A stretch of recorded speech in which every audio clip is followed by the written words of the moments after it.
A Boeing 727 aircraft belonging to the airline Mexicana de Aviación was preparing for a routine journey from Mexico City to Los Angeles, with scheduled stops in Puerto Vallarta and Mazatlán.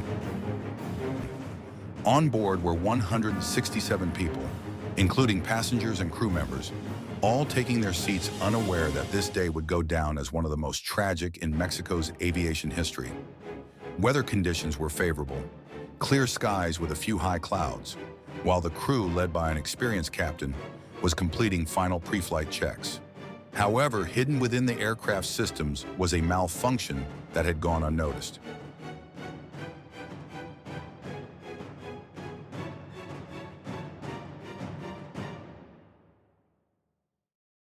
It was the morning of March 31st, 1986, at Mexico City International Airport. At 8:30 a.m., Flight 940 was finishing its initial preparations before heading to the assigned runway. The flight path included a departure from the capital with Los Angeles, California, as its final destination, and two planned stopovers, first at Gustavo Díaz Ordaz International Airport in Puerto Vallarta, and then at Mazatlán International Airport. The initial leg, lasting just over an hour, would cover the route from the country's central region to the Pacific coast, crossing the imposing Sierra Madre Occidental mountain range, terrain that demanded precise navigation and safe altitudes. The aircraft was a Boeing 727-264 named Veracruz, registration XEM, serial number 22414, equipped with three Pratt & Whitney JT 8D-17R engines mounted at the rear of the fuselage. Built in 1981, it was originally intended for Braniff International Airways, but ultimately operated under the Mexicana banner. The model was designed for medium-range flights with retractable tricycle landing gear and capacity for up to 189 passengers. At the time of the accident, it had logged 13,675 flight hours and 10,252 takeoff and landing cycles since manufacture. Mexicana de Aviación, founded in 1921, was Mexico's oldest airline and one of the longest standing in the world. For decades, it had operated both domestic and international routes, becoming a cornerstone of the country's commercial aviation. By 1986, its fleet consisted of narrow-body aircraft, such as the Boeing 727 and the DC-9, as well as long-haul aircraft like the DC-10.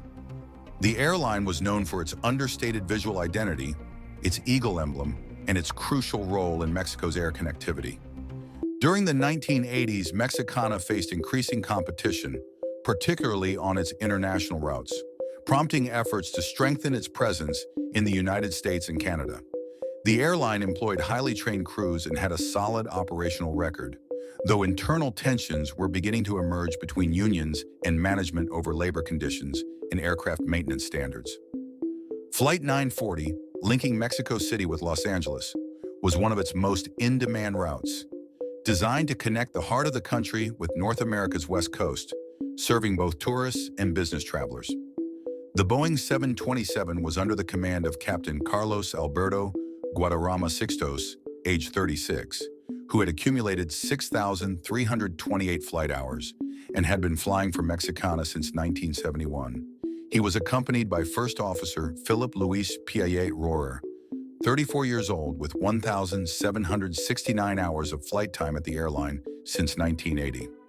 Also in the cockpit was Flight Engineer and Second Officer Angel Carlos Peñasco Espinosa, with 1,142 hours of experience, a member of the airline since 1982.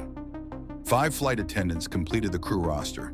Among the passengers were Captain Guadarrama's wife and children, as well as notable figures such as artistic director Agustini Tuarte and location manager Federico Isunza, both involved in the production of the film Predator, which would be released a year later in 1987. At 8:50 a.m., the aircraft was waiting at the threshold of runway 05 left at the Mexico City airport. On board, 159 passengers and 8 crew members were already seated. Some were flipping through magazines, others chatting with fellow travelers. In the cockpit, the captain reviewed pre-flight parameters with the first officer and the flight engineer. All were aware of certain maintenance notes logged in the aircraft's records, irregular brakes, vibrations, and recent technical adjustments. However, nothing seemed to indicate the presence of a critical fault. Finally, the control tower cleared the aircraft for departure. The plane began taxiing down the runway. From the very beginning, the captain remarked, "It feels heavy today," and ordered full thrust. The first officer pushed the throttles to 100%. The aircraft continued accelerating, but it took longer than expected to lift the nose.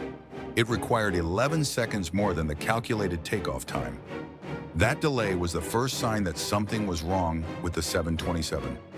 Nevertheless, Flight 940 managed to take off, climbing into mostly clear skies. The view of Mexico City faded beneath the wings as a panorama of valleys and mountains stretched out toward the horizon.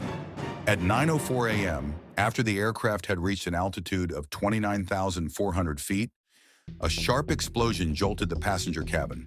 The sound was so loud it echoed throughout the fuselage, followed by a sudden vibration. Part of the cabin floor buckled, and almost immediately oxygen masks dropped automatically from the overhead compartments. In the cockpit, depressurization alarms were triggered. The captain reacted immediately. He requested an emergency descent and informed air traffic control of his intention to return to Mexico City Airport. It wasn't long before a flight attendant interrupted cockpit communications via the intercom. There was fire in the rear section of the aircraft. The heat was intensifying, and smoke had begun seeping into the passenger cabin through floor vents.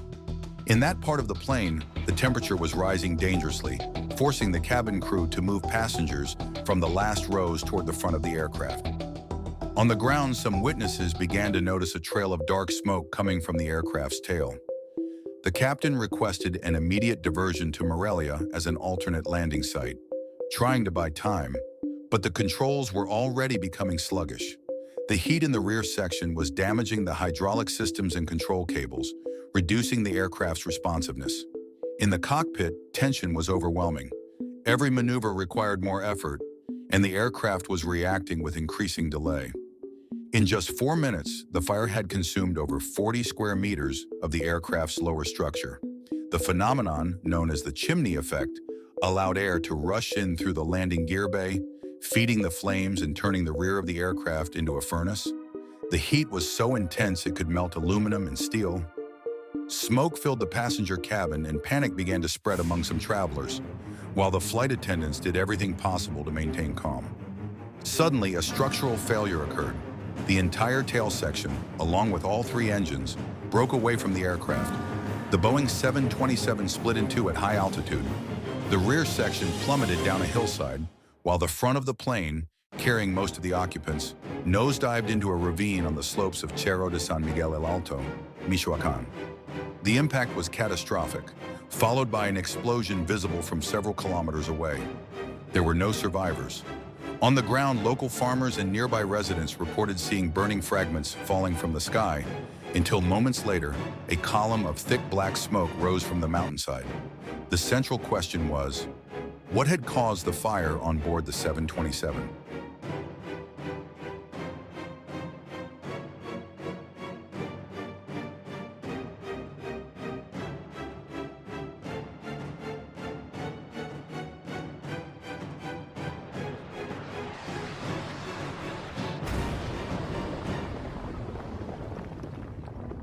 The investigation was led by the Dirección General de Aeronáutica Civil, Mexico's Civil Aviation Authority, in collaboration with the NTSB, FAA, Boeing, and Pratt & Whitney. More than 30 kilometers from the crash site, parts of the left main landing gear were found, evidence that the failure had begun well before impact. Analysis revealed that the brake on wheel 1 had remained partially engaged during takeoff, creating extreme friction and temperatures exceeding 870 degrees Celsius, 1,598 degrees Fahrenheit. When the landing gear was retracted, the heat became trapped in an unventilated compartment. Since the tires were inflated with compressed air rather than nitrogen, the presence of oxygen facilitated auto-ignition. The resulting explosion destroyed wheel 2, ruptured fuel and hydraulic lines, and the leaking fluids ignited immediately. The chimney effect rapidly spread the flames, melting the rear fuselage in under 4 minutes. The cockpit voice recorder, CVR, confirmed that the crew had noticed anomalies before the explosion. Sabotage was ruled out, and the final report identified a mechanical failure caused by poor maintenance. The crash near San Miguel el Alto, Michoacán, claimed 167 lives, making it the deadliest aviation disaster in Mexico's history and the most fatal accident involving a Boeing 727.